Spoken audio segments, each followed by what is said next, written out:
Welcome to another episode of 50 Shades of Shilamita with your hostess, Shilamita.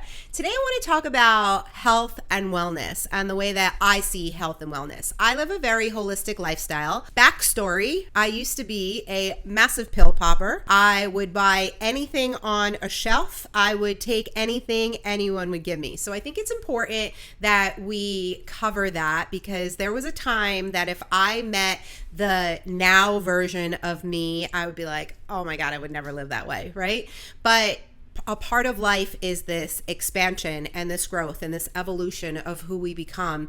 And the health and wellness piece was a really big awakening for me. Like I said, I used to be a massive pill popper. If I was throwing up or had a high fever, my parents would take me to the emergency room. It was like not a once in a blue moon kind of thing for me to be in the ER. So the fact that I live a lifestyle now where my family doesn't even go to a doctor, we only go to our well visits once a year for the kids. I don't even go for a well visit because I feel like if we're looking, we're always going to find something. And something that I always used to tell my patients was stop doctor hopping. So for those of you that are new to my world, I was a licensed acupuncturist for over 10 years. The day that I walked into acupuncture school, I literally walked into acupuncture school with a bag of candy from the dollar store. It makes me like cringe now thinking about it. But I bought all this candy and everybody kind of looked at me like I had 25 heads. Well, they were so much further ahead in their health and wellness journey than I was. And the reason why I went to acupuncture school was not because I wanted to be an acupuncturist. I didn't even know what acupuncture was. I actually had a friend that told me that if I was on a spiritual journey, that acupuncture school would take me deeper. And so I decided to go, and she was 100% correct. I remember my first nutrition class, my teacher decorated the front of his desk with greens. It was like all of these different kinds of green vegetables, which at the time I couldn't even tell you what they were. I remember when my acupuncturist told me that I needed to eat kale, and I was like, I don't even know what kale looks like. Like if you sent me to the supermarket, I couldn't have even bought that for you, which is kind of funny that I ended up marrying the produce man because I was like very proud of myself last week that all of this exotic fruit came out and I knew exactly what everything was, but I digress. Back to the health and wellness, when I saw all this stuff on this teacher's desk and he started talking to us about stuff, I kind of laughed. Like it was funny to me because I grew up, with the health pyramid chart that we learn in school, which is like wheat, dairy, like all the things that I wouldn't even eat now. And he started planting the seed in my mind. And I remember that day as I was busting his balls, because that's just what I did in the classroom, I was eating an egg white and cheese on an English muffin with a coffee that was light and sweet, right? And I laugh now because I drink my coffee black. And what a difference from light and sweet. And that day he had said to me, what are you eating? And I'm like, what do you mean? It's 2 points on Weight Watchers, right? Because I equated health with losing weight because I was always overweight. And so for me, food was always a struggle. And I'm not going to lie, food is still a struggle for me, even at this point, even knowing what I know, because we want to indulge, right? And there's a place for indulgence, but there's also a place for health and wellness. And what we don't realize is 70% of our immune system lives in our gut. And so what we're eating is really important because it's not only filling us our hunger, but it's actually creating the entire health system within our body. So if you're eating, say, an avocado, which we think is healthy for us, right? But for some people, they might be sensitive to an avocado. And so it's like the worst thing that you could eat because 70% of our immune system lives in our gut. So I spent the first 30 years of my life extremely overweight.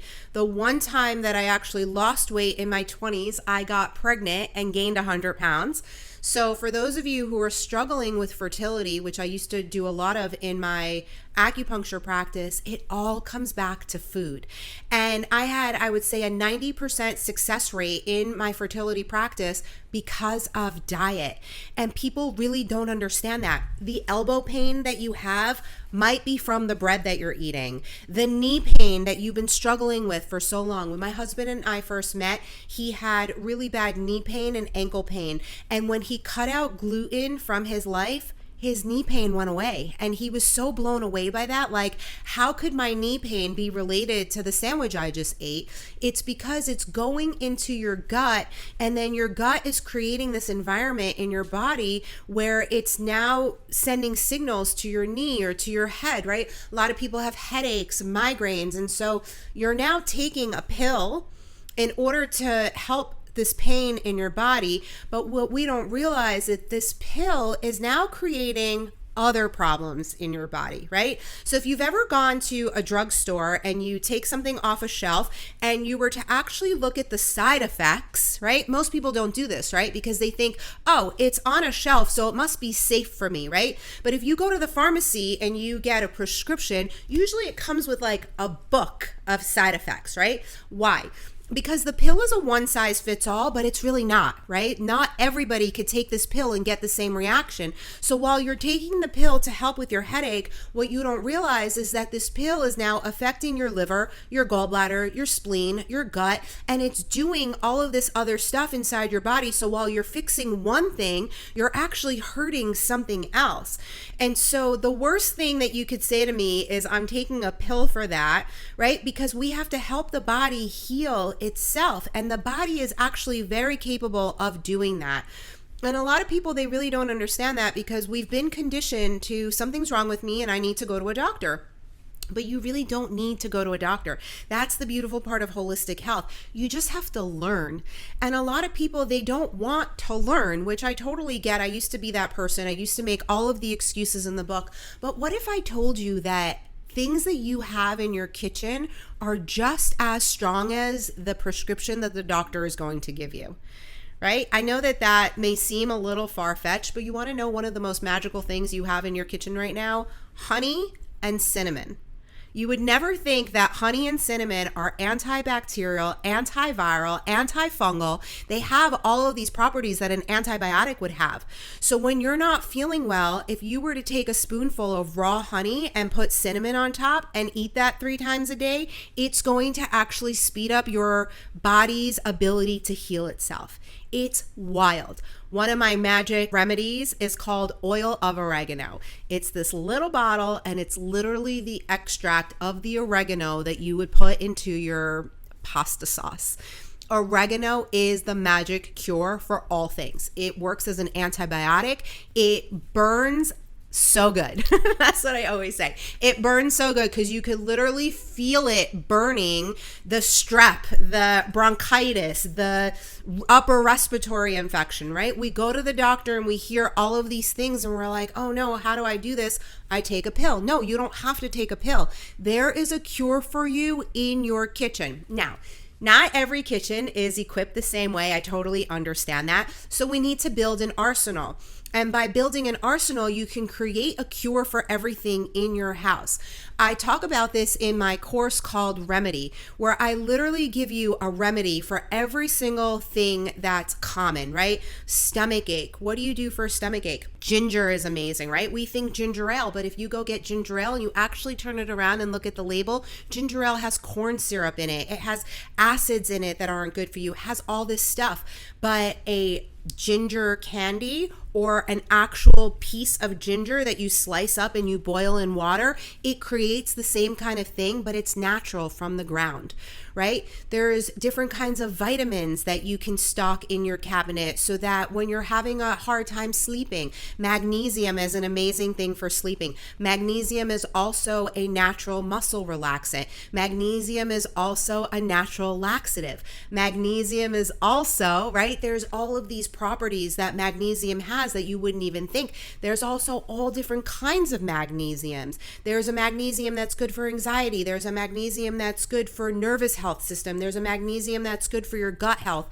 So there's different things that you could use to your benefit in order to heal yourself. My children are so trained at this point. It's like, oh, mommy, I don't feel good. Can I go take a detox bath? So what is a detox bath? It's Epsom salt or magnesium flakes, baking soda, and you take a piece of ginger on a cheese grater and you want to grate it in there. The ginger literally helps you sweat out whatever is in your body. So if you catch things right away, the biggest mistake that people do is they don't feel good. They're like, I'm just going to go to sleep, and tomorrow you've already allowed for the pathogen to settle into your system.